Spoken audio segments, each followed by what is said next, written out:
ಹೇಗಿದ್ದೀರಾ ಎಲ್ರು? Welcome back to Tejas Raj vlog. ರಾತ್ರಿ ಇಡ್ಲಿಗೆ ರುಬ್ಬಿಟ್ಟಿದ್ದೆ. ಬೆಳಗ್ಗೆ ಎದ್ದು ಬಂದು ನೋಡೋ ಅಷ್ಟರಲ್ಲಿ ಎಲ್ಲ ಉಕ್ಕಿ ಆಚೆ ಬಂದಿತ್ತು. ಈ ರೀತಿಯಾದಾಗ ನೀವೆಲ್ಲ ಏನು ಮಾಡ್ತೀರಾ?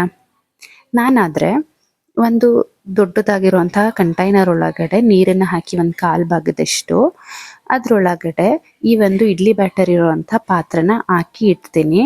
ಇಟ್ಬಿಟ್ರೆ ಅದು ಉಕ್ಕಿ ಬರಲ್ಲ ಈ ರೀತಿಯಾಗಿ. ಇನ್ನು ಎಷ್ಟು ಬೇಕೋ ಇವತ್ತಿಗೆ ಅಷ್ಟನ್ನು ಮಾತ್ರ ಇಡ್ಲಿ ಬ್ಯಾಟರ್ನ ಎತ್ತಿಟ್ಕೊಂಡು ಮಿಕ್ಕಿದ್ದನ್ನು ಸಪ್ರೇಟ್ ಒಂದು ಪಾತ್ರೆ ಒಳಗಡೆ ಹಾಕಿ ಎತ್ತಿಡ್ತಾ ಇದ್ದೀನಿ. ಅದಕ್ಕೆ ನಾನು ಉಪ್ಪು ಹಾಕ್ಕೊಳ್ಳಲ್ಲ. ಇವತ್ತಿಗೆ ಏನು ಯೂಸ್ ಮಾಡ್ಕೋತೀನಿ ಅದಕ್ಕೆ ಮಾತ್ರ ಉಪ್ಪನ್ನು ಮಿಕ್ಸ್ ಮಾಡ್ಕೋತಿದ್ದೀನಿ. ಇಲ್ಲಾಂದರೆ ಹುಳಿ ಬಂದ್ಬಿಡುತ್ತೆ, ಹಾಗೆ ಉಪ್ಪು ಹಾಕಿ ಎತ್ತಿಟ್ರೆ ಅದಕ್ಕೋಸ್ಕರ. ಇನ್ನು ಇಡ್ಲಿ ಪ್ಲೇಟ್ ಒಳಗಡೆ ಎಣ್ಣೆನ ಹಾಕ್ಬಿಟ್ಟು ನೀಟಾಗಿ ಈ ರೀತಿಯಾಗಿ ಸ್ಪ್ರೆಡ್ ಮಾಡಿ ಅದಕ್ಕೆ ಇಡ್ಲಿ ಬ್ಯಾಟರ್ನ ಹಾಕ್ತಾ ಇದ್ದೀನಿ. ನಾನಿಲ್ಲಿ ಯಾವುದೇ ರೀತಿಯಾಗಿರುವಂತಹ ಸೋಡಾ ಏನು ಯೂಸ್ ಮಾಡ್ತಾ ಇಲ್ಲ. ನಾವೇನು ಉದ್ದಿನಬೇಳೆ ಹಾಕಿ ರುಬ್ಬಿರ್ತೀವಿ ಅದೇ ಫರ್ಮೆಂಟ್ ಆಗೋದಕ್ಕೆ ಹೆಲ್ಪ್ ಮಾಡುತ್ತೆ. ಯಾವುದೇ ರೀತಿ ಸೋಡಾ ಹಾಕೋ ಅವಶ್ಯಕತೆ ಇರಲ್ಲ. ಹಾಗಾಗಿ ಇನ್ನು ರಾತ್ರಿ ಪಾತ್ರೆ ಎಲ್ಲ ತೊಳೆದಿಟ್ಟಿದ್ದನ್ನು ಹಾಗೆ ಬಿಟ್ಟಿದ್ದೆ. ಅದನ್ನೆಲ್ಲ ನೀಟಾಗಿ ಜೋಡಿಸಿಟ್ಕೊಂಡು ಎಲ್ಲೆಲ್ಲಿ ಸೇರಿಸ್ಬೇಕು ಅಲ್ಲಿ. ಅದಾದಮೇಲೆ ಇಡ್ಲಿ ಜೊತೆಗೆ ನಾನು ಸಾಂಬಾರನ್ನ ಮಾಡ್ಕೊಳ್ಳೋಣ ಇವತ್ತು ಟೊಮೆಟೊ ಬೇಳೆ ಹಾಕಿ ಅಂತ ಹೇಳಿ ಮಾಡ್ಕೊಳ್ಳೋದಕ್ಕೆ ಎಲ್ಲ ರೆಡಿ ಮಾಡ್ಕೊತಾ ಇದ್ದೀನಿ.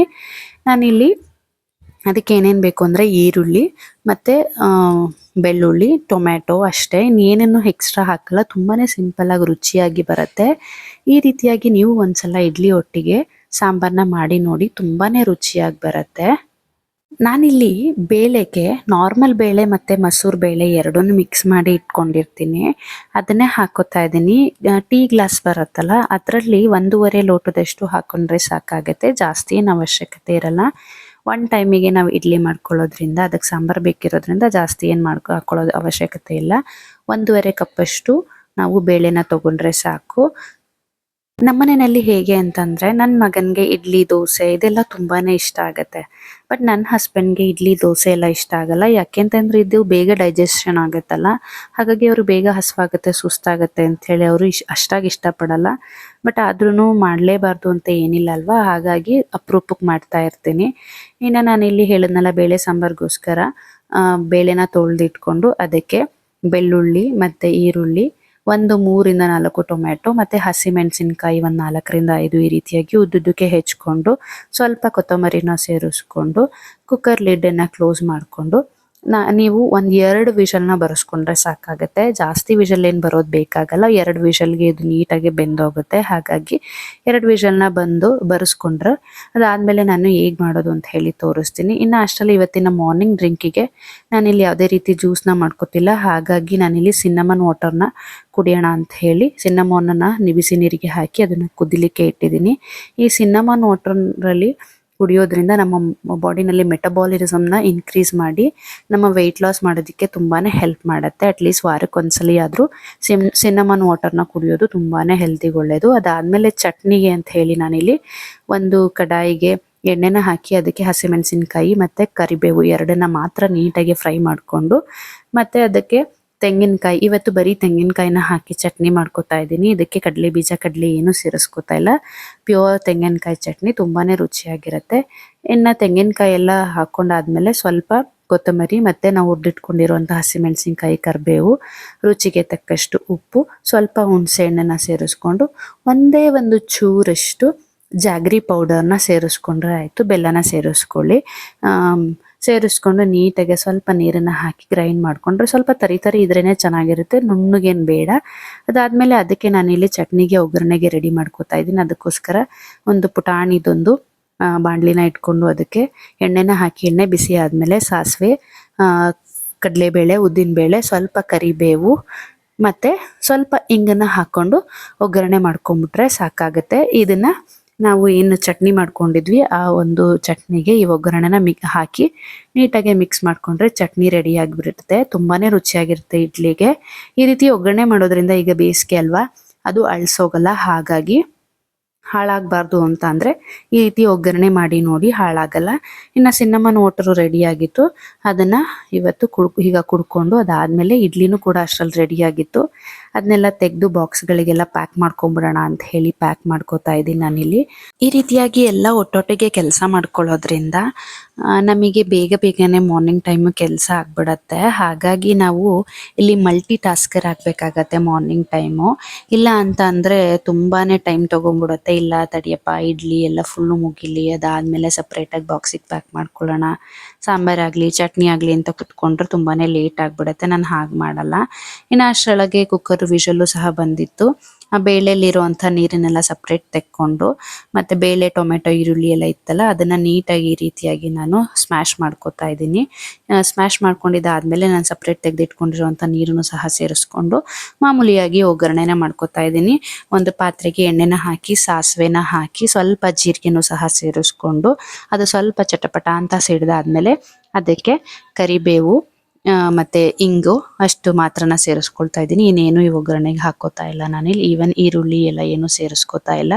ಅಷ್ಟನ್ನು ಹಾಕ್ಕೊಂಡು ಒಗ್ಗರಣೆ ಎಲ್ಲ ನೀಟಾಗಿ ಆದಮೇಲೆ ಅದಕ್ಕೆ ನಾವೇನು ಸ್ಮ್ಯಾಶ್ ಮಾಡಿ ಇಟ್ಕೊಂಡಿದ್ವಲ್ಲ ಬೇಳೆ ಟೊಮೆಟೊ ಈರುಳ್ಳಿದು ಒಂದು ಮಿಶ್ರಣನ ಸೇರಿಸ್ಕೊಂಬಿಟ್ಟು ನಿಮಗೆ ಎಷ್ಟು ಬೇಕೋ ಅಷ್ಟು ರುಚಿಗೆ ತಕ್ಕಷ್ಟು ಉಪ್ಪನ್ನ ಸೇರಿಸ್ಕೊಳ್ಳಿ. ಅದಾದಮೇಲೆ ನಾನಿಲ್ಲಿ ಸಾಂಬಾರ್ ಪುಡಿ ಬರುತ್ತಲ್ಲ, ಅಂದರೆ ಬೇಳೆ ಸಾಂಬಾರ್ ಪುಡಿ, ಅದನ್ನು ಸಹ ಒಂದು 2 ಸ್ಪೂನಷ್ಟು ಸೇರಿಸ್ಕೊಂಡಿದ್ದೀನಿ. ಇನ್ನು ಈ ರೀತಿಯಾಗಿ ಸೇರಿಸ್ಕೊಂಡು ರುಚಿಗೆ ತಕ್ಕಷ್ಟು ಉಪ್ಪನ್ನ ಸೇರಿಸ್ಕೊಂಡು ಮಿಕ್ಸ್ ಮಾಡ್ಕೊಂಬಿಟ್ರೆ ಸಾಂಬಾರ್ ರೆಡಿ ಆಗುತ್ತೆ. ಸ್ಕೂಲಿಗೆ ಹೋಗ್ಬಿಟ್ಟು ಬಂದಾದಮೇಲೆ ಇವತ್ತು ಸಂಜೆಗೆ ಬಾದಾಮ್ ಟೀನ ಮಾಡೋಣ ಅಂತ ಹೇಳಿ ಮಾಡ್ಕೋತಾ ಇದ್ದೀನಿ. ತುಂಬಾ ಟೇಸ್ಟಿಯಾಗಿರುತ್ತೆ ಈ ಬಾದಾಮ್ ಟೀ. ಒಂದ್ಸಲ ನೀವು ಟ್ರೈ ಮಾಡಲೇಬೇಕು. ನಾನಿಲ್ಲಿ ಬಾದಾಮ್ ಟೀಗೋಸ್ಕರ ಹಾಲನ್ನು ಬಿಸಿಗಿಟ್ಟು ಅದಕ್ಕೆ ಕುಟ್ಟಿರುವಂಥ ಏಲಕ್ಕಿ ಮತ್ತು ಲವಂಗನ ಸೇರಿಸ್ಕೊಂಡು ಮತ್ತು 1.5 ಸ್ಪೂನಷ್ಟು ಟೀ ಪೌಡರ್ನ ಹಾಕಿ ನೀಟಾಗಿ ಕುದಿಸ್ಕೊತಾ ಇದ್ದೀನಿ. ಈ ರೀತಿಯಾಗಿ ಚೆನ್ನಾಗಿ ಟೀ ಪೌಡರ್ ಕುದಿಬೇಕು. ಕುದಿ ಬಂದ್ರೇ ಟೀ ತುಂಬ ಟೇಸ್ಟಿಯಾಗಿ ಬರುತ್ತೆ. ಹಾಗಾಗಿ ಚೆನ್ನಾಗಿ ಕುದಿಸ್ಕೊಳ್ಳಿ ನೀವು. ಅದಾದಮೇಲೆ ನಾನಿಲ್ಲಿ ಒಂದು ಅರ್ಧ ಸ್ಪೂನಷ್ಟು ಬಾದಾಮ್ ಪೌಡರ್ ಬರುತ್ತಲ್ಲ ಅದನ್ನು ಸೇರಿಸ್ಕೊತಾ ಇದ್ದೀನಿ. ನೀವು ರಾ ಬಾದಾಮನ್ನ ಕುಟ್ಟಿ ಪುಡಿ ಮಾಡಿ ಹಾಕೊಂಡ್ರೂ ತುಂಬಾ ಚೆನ್ನಾಗಿರುತ್ತೆ. ಅದಾದಮೇಲೆ ರುಚಿಗೆ ತಕ್ಕಷ್ಟು ಸಕ್ಕರೆನ ಸೇರಿಸ್ಕೊಂಡು ಇನ್ನೊಂದು ಸ್ವಲ್ಪ ಹೊತ್ತು ನೀಟಾಗಿ ಕುದಿಸ್ಕೊಂಡ್ರೆ ನಮ್ಮ ಬಾದಾಮ್ ಟೀ ರೆಡಿ ಆಗುತ್ತೆ. ಅದಾದಮೇಲೆ ನೀವು ಇಲ್ಲಿ ಫಿಲ್ಟರ್ ಮಾಡಿಕೊಂಡು ನೀವು ಟೀನ ಟೇಸ್ಟ್ ಮಾಡ್ಬೋದು. ತುಂಬಾ ಚೆನ್ನಾಗಿರುತ್ತೆ. ಒಂದ್ಸಲ ಟ್ರೈ ಮಾಡಿ. ಅದಾದಮೇಲೆ ನಾನಿವತ್ತು ಸ್ನ್ಯಾಕ್ಸಿಗೋಸ್ಕರ ಒಂದು 3 ವೆರೈಟೀಸ್ ಆಫ್ ಬನ್ನಿಂದ ದೇಸಿ ಬರ್ಗರ್ ಟೈಪಲ್ಲಿ ಮಾಡೋಣ ಅಂತ ಹೇಳಿ ಅದಕ್ಕೋಸ್ಕರ ನಾನಿಲ್ಲಿ ಸ್ಯಾಂಡ್ವಿಚ್ ಚಟ್ನಿನ ರೆಡಿ ಮಾಡಿಕೊಂಡು ಅದಾದಮೇಲೆ ಒಂದು 3 ಬನ್ನನ್ನು ತೊಗೊಂಡು ಈ ರೀತಿಯಾಗಿ ಕಟ್ ಮಾಡ್ಕೊತಾ ಇದ್ದೀನಿ. ನಿಮಗೆಲ್ಲ ಗೊತ್ತಿರುತ್ತೆ ಸ್ಯಾಂಡ್ವಿಚ್ ಚಟ್ನಿ ಹೇಗೆ ಮಾಡ್ಕೊಳ್ಳೋದು ಅಂತ ಹೇಳಿ. ಪುದೀನ, ಕೊತ್ತಂಬರಿ, ಒಂದು 2 ಬೆಳ್ಳುಳ್ಳಿ, ಸ್ವಲ್ಪ ಶುಂಠಿ ಮತ್ತು ಉಪ್ಪು, ನಿಂಬೆಹಣ್ಣಿನ ರಸ, ಚೂರು ಸಕ್ಕರೆನ ಸೇರಿಸ್ಕೊಂಡು ಮಿಕ್ಸ್ ಮಾಡಿಕೊಂಡ್ರೆ ನೀರು ಹಾಕಿ ರುಬ್ಕೊಂಡ್ರೆ ನುಣ್ಣಗೆ ಸ್ಯಾಂಡ್ವಿಚ್ ಚಟ್ನಿ ರೆಡಿ ಆಗುತ್ತೆ. ಇನ್ನು ನಾನಿಲ್ಲಿ ಬನ್ನಿಗೆ ಈ ಒಂದು ಬಟರ್ನ ಈ ರೀತಿಯಾಗಿ ಸ್ಪ್ರೆಡ್ ಮಾಡ್ಕೋತಾ ಇದ್ದೀನಿ. ನೀವು ಬೇಕಿದ್ರೆ ಬಟರ್ ಇಷ್ಟಪಡಲ್ಲ ಅನ್ನೋರು ಸ್ಕಿಪ್ ಮಾಡ್ಕೋಬೋದು. ಬಟ್ ಬಟರ್ ಹಾಕಿದ್ರೇ ಇದಕ್ಕೆ ಟೇಸ್ಟು. ಅದಾದಮೇಲೆ ಬಟರೆಲ್ಲ ಸ್ಪ್ರೆಡ್ ಮಾಡಿದ ಆದಮೇಲೆ ನಾನು ಏನು ಸ್ಯಾಂಡ್ವಿಚ್ ಚಟ್ನಿನ ಮಾಡ್ಕೊಂಡಿದ್ದೆ ಅದನ್ನು ಸಹ ಸ್ಪ್ರೆಡ್ ಮಾಡಿಕೊಂಡು ಅದ್ರ ಮೇಲೆ ನಾನಿಲ್ಲಿ ಪೀನಟ್ನ ಹಾಕೋತಾ ಇದ್ದೀನಿ. ಅಂದರೆ ಕಾಂಗ್ರೆಸ್ ಮಸಾಲ ಕಡಲೆ ಬೀಜ ಬರುತ್ತಲ್ಲ ಅದನ್ನು ಹಾಕ್ಕೊಂಡು ಅದ್ರ ಮೇಲೆ ಈರುಳ್ಳಿ ಸ್ಲೈಸು, ಟೊಮ್ಯಾಟೊ ಮತ್ತು ಸೌತೆಕಾಯಿ ಸ್ಲೈಸಸ್ನ ಹಾಕಿ ಮತ್ತು ಮೇಲ್ಗಡೆ ಪೋರ್ಷನ್ಗೆ ಮತ್ತು ಸ್ಯಾಂಡ್ವಿಚ್ ಚಟ್ನಿನ ಸ್ಪ್ರೆಡ್ ಮಾಡ್ಕೋಬೇಕು. ಈ ರೀತಿಯಾಗಿ ಸ್ಪ್ರೆಡ್ ಮಾಡಿಕೊಂಡು ಅದನ್ನು ಕ್ಲೋಸ್ ಮಾಡಿ ನೀವು ಕಟ್ ಮಾಡ್ಕೋಬೋದು. ಎಷ್ಟು ಸೈಜಿಗೆ ಬೇಕೋ ಅಷ್ಟು ಸೈಜಿಗೆ ನೀಟಾಗಿ ಕಟ್ ಮಾಡ್ಕೊಳ್ಳಿ. ಅಂದರೆ 4 ಪೋರ್ಷನ್ ಬೇಕು ಅಂದರೆ 4, 2 ಪೋರ್ಷನ್ ಬೇಕು ಅಂದರೆ 2 ಪೋರ್ಷನ್ನ ಕಟ್ ಮಾಡ್ಕೊಳ್ಳಿ. ತುಂಬಾ ಟೇಸ್ಟಿಯಾಗಿರುತ್ತೆ. ಇದ್ರ ಮುಂದೆ ಯಾವುದೇ ಥರ ಹೊರಗಡೆ ಸಿಗುವಂತಹ ಬರ್ಗರ್ ಏನು ಮಾಡೋಕ್ಕಾಗಲ್ಲ, ಅಷ್ಟು ಟೇಸ್ಟಿಯಾಗಿರುತ್ತೆ. ಒಂದ್ಸಲ ಟ್ರೈ ಮಾಡಿ ನೋಡಿ. ನೆಕ್ಸ್ಟ್ ನಾನಿಲ್ಲಿ ಇನ್ನೊಂದು ರೆಸಿಪಿನ ತೋರಿಸೋಣ ಅಂತ ಹೇಳಿ ನಾನಿಲ್ಲಿ ಬನ್ನನ್ನು ತೊಗೊಂಡು ಅದಕ್ಕೆ ಬಟರ್ನ ಈ ರೀತಿಯಾಗಿ ಸ್ಪ್ರೆಡ್ ಮಾಡಿಕೊಂಡು ಅದ್ರ ಮೇಲೆ ನಿಮ್ಗೆ ಯಾವುದು ಫ್ಲೇವರ್ ಐಸ್ ಕ್ರೀಮ್ ಇಷ್ಟ ಆಗುತ್ತೋ ಅದನ್ನು ಈ ರೀತಿಯಾಗಿ ಮೇಲೆ ಹಾಕ್ಕೊಳ್ಳಿ.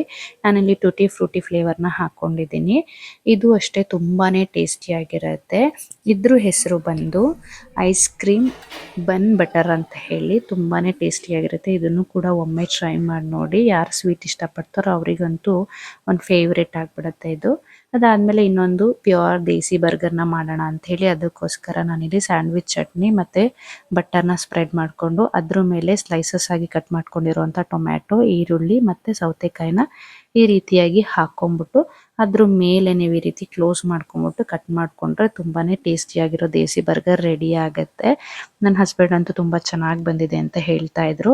ನೀವು ಕೂಡ ಎಲ್ಲರೂ ಒಮ್ಮೆ ಟ್ರೈ ಮಾಡಿ ಹೇಗೆ ಬಂತು ಅಂತ ಹೇಳಿ ನನಗೆ ಕಮೆಂಟ್ ಮೂಲಕ ತಿಳಿಸೋದನ್ನು ಮರಿಬೇಡಿ.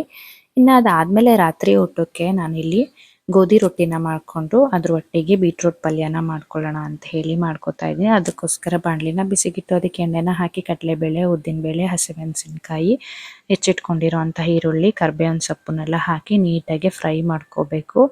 ನಾನು ಅಷ್ಟರಲ್ಲಿ ಹೆಂಚು ಬಿಸಿ ಆಗಲಿ ಅಂತ ಹೇಳಿಬಿಟ್ಟು ಹೆಂಚನ್ನು ಬಿಸಿಗಿಟ್ಟಿದ್ದೀನಿ. ಅದು ಹೆಂಚು ನೀಟಾಗಿ ಕಾಯಬೇಕು. ಕಾಯ್ದಾದ್ಮೇಲೆ ನಾವಿಲ್ಲಿ ಗೋಧಿ ರೊಟ್ಟಿನ ಅದ್ರ ಮೇಲೆ ಬಳ್ಕೋಬೇಕು. ಆಗಷ್ಟೇ ಕ್ರಿಸ್ಪಿಯಾಗಿ ಚೆನ್ನಾಗಿ ಬರೋದು. ಹಾಗಾಗಿ ಅದು ಬಿಸಿ ಆಗಿಬಿಡಲಿ ಅಂತ ಹೇಳಿ ಇಟ್ಟಿದ್ದೀನಿ. ಇನ್ನು ನಾನಿಲ್ಲಿ ಫ್ರೈ ಮಾಡೋದಕ್ಕೆ ಇಟ್ಟಿದ್ನಲ್ಲ, ಅದು ಫ್ರೈ ಆಗಿದೆಯಾ ಅಂತ ಹೇಳಿ ನೀಟಾಗಿ ಒಂದ್ಸಲ ಚೆಕ್ ಮಾಡ್ಕೋತಾ ಇದ್ದೀನಿ. ಈ ಒಂದು ರೊಟ್ಟಿ ಅಂತೂ ನಮ್ಮ ಮನೆಯಲ್ಲಿ ತುಂಬಾನೇ ಫೇವ್ರೇಟು ಎಲ್ರಿಗೂ. ಹಾಗಾಗಿ ನಾನು ಯೂಶಲಿ ಇದನ್ನ ಪ್ರಿಫರ್ ಮಾಡ್ತೀನಿ. ಇದಕ್ಕೆ ನೀವು ಅಕ್ಕಿ ಹಿಟ್ಟು ಮತ್ತೆ ಬೇಕಿದ್ರೆ ರಾಗಿ ಹಿಟ್ಟು ಯಾವುದನ್ನು ಬೇಕಾದರೂ ಮಿಕ್ಸ್ ಮಾಡ್ಕೋಬಹುದು. ಗೋಧಿ ಹಿಟ್ಟು ಒಟ್ಟಿಗೆ ತುಂಬಾನೇ ಟೇಸ್ಟಿಯಾಗಿರುತ್ತೆ ಮತ್ತೆ ಹೆಲ್ತ್ ದೃಷ್ಟಿಯಿಂದನೂ ಕೂಡ ಒಳ್ಳೆಯದು. ಹಾಗಾಗಿ ಇನ್ನು ನನ್ನ ಮಗ ಹೊಟ್ಟೆ ಹಸಿತಿದೆ ಅಮ್ಮ, ಇನ್ನೂ ಆಗಿಲ್ವಾ ಅಂತ ಹೇಳಿ ಕೇಳ್ತಾ ಇದ್ದ. ಹಾಗಾಗಿ ಬೇಗನೆ ಮಾಡ್ಕೊಡೋಣ ಅಂತ ಹೇಳಿ ಮಾಡೋಣ ಅಂತ ಹೇಳಿ ಮಾಡ್ತಾ ಇದ್ದೀನಿ. ಯಾಕೆಂದ್ರೆ ಅವನು ಬರ್ಗರನ್ನ ತಿನ್ನಲಿಲ್ಲ. ಅವ್ನು ಯೂಶಲಿ ಸ್ವಲ್ಪ ತರಕಾರಿದು ಅದನ್ನೆಲ್ಲ ಅಷ್ಟಾಗಿ ಇಷ್ಟಪಡಲ್ಲ, ಹಾಗಾಗಿ ತಿಂದಿರಲಿಲ್ಲ. ಇಲ್ಲಿ ನೋಡಿ ಇನ್ನು ಬೀಟ್ರೋಟ್ ಪಲ್ಯ ಎಲ್ಲ ರೆಡಿ ಆಗಿತ್ತು. ರೊಟ್ಟಿ ಬಳ್ಕೊಂಬಿಡೋಣ, ಹೇಗಿದ್ರು ಅವ್ನು ಹೊಟ್ಟೆ ಹಸಿವಾಗ್ತಿದೆ ಅಂತಿದ್ನಲ್ಲ ಅಂತ ಹೇಳಿ ರೊಟ್ಟಿನ ನಾನು ಈ ರೀತಿಯಾಗಿ ಸ್ಪ್ರೆಡ್ ಮಾಡ್ಕೋತಾ ಇದ್ದೀನಿ. ಸ್ಪ್ರೆಡ್ ಮಾಡಿಕೊಂಡು ಅವನಿಗೋಸ್ಕರ ನಾನಿಲ್ಲಿ ಅದ್ರ ಮೇಲೆ ತುಪ್ಪನ ಸ್ಪ್ರಿಂಕಲ್ ಮಾಡ್ಕೋತಾ ಇದ್ದೀನಿ ಈ ರೀತಿಯಾಗಿ. ನಮಗೆ ಆದರೆ ನಾವೇನು ಎಣ್ಣೆ ಅಥವಾ ತುಪ್ಪ ಏನು ಹಾಕೊಳ್ಳೋದು ಬೇಡ, ಹಾಗೇನೆ ಚೆನ್ನಾಗಿರುತ್ತೆ. ಇನ್ನು ನಿಮ್ಗೆ ಏನಾದರೂ ಎಣ್ಣೆ ತುಪ್ಪ ಬೇಕು ಅಂದ್ರೂ ಸಹ ಅದ್ರ ಮೇಲೆ ಈ ರೀತಿಯಾಗಿ ಹಾಕೋಬೋದು.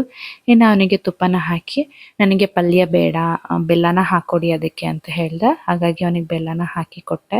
ಅದಾದ್ಮೇಲೆ ನಾನಿಲ್ಲಿ ನಮಗೆಲ್ಲ ರೊಟ್ಟಿನ ಮಾಡ್ಕೊಳ್ಳೋಣ ಅಂತ ಹೇಳಿ ಮಾಡ್ಕೊತಾ ಇದ್ದೀನಿ. ನೋಡಿ ಈ ರೀತಿಯಾಗಿ ಸ್ಪ್ರೆಡ್ ಮಾಡಬೇಕು. ನೀವು ಫಸ್ಟ್ ಸ್ಪ್ರೆಡ್ ಮಾಡೋದಕ್ಕೂ ಮುಂಚೆ ಹೆಂಚು ಬಿಸಿಯಾಗಿರುತ್ತಲ್ಲ ಅದ್ರ ಮೇಲೆ ನೀರನ್ನು ಚುಮುಕ್ಸ್ಕೋಬೇಕು. ಆಗಷ್ಟೇ ನಾವು ನೀಟಾಗಿ ಸ್ಪ್ರೆಡ್ ಮಾಡ್ಕೊಳಕ್ಕೆ ಸಾಧ್ಯ. ಒಂದು ಕಡೆ ಹಾಕ್ಕೊಂಡು ಎಲ್ಲ ಕಡೆ ಈ ರೀತಿಯಾಗಿ ಸ್ಪ್ರೆಡ್ ಮಾಡ್ಕೊತಾ ಬರಬೇಕು. ಸ್ವಲ್ಪನೂ ಕಿತ್ತೋಗಲ್ಲ, ತುಂಬಾನೇ ಚೆನ್ನಾಗಿ ಬರುತ್ತೆ.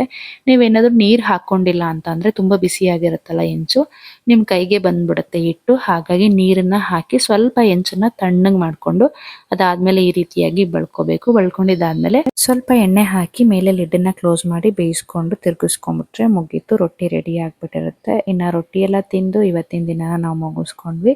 ಇವತ್ತಿಗಿಷ್ಟೇ, ಸಿಗೋಣ ಮತ್ತೆ.